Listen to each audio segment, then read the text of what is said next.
আমাদের এখানে নদী কেমন সুন্দর হয়ে গিয়েছে। বৃষ্টি দেওয়ার জন্য এত জল বেড়ে গিয়েছে। যদি বৃষ্টিটা তো না এখানে তখন জল এসে গিয়েছে।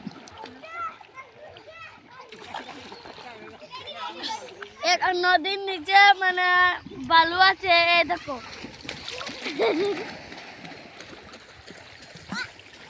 নদীর নিচে এরকম বালু আমি তুলে দেখাচ্ছি। এই দেখো,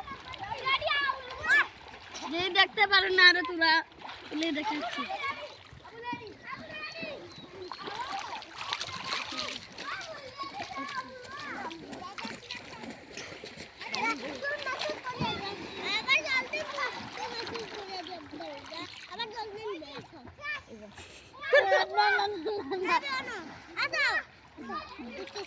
মাথা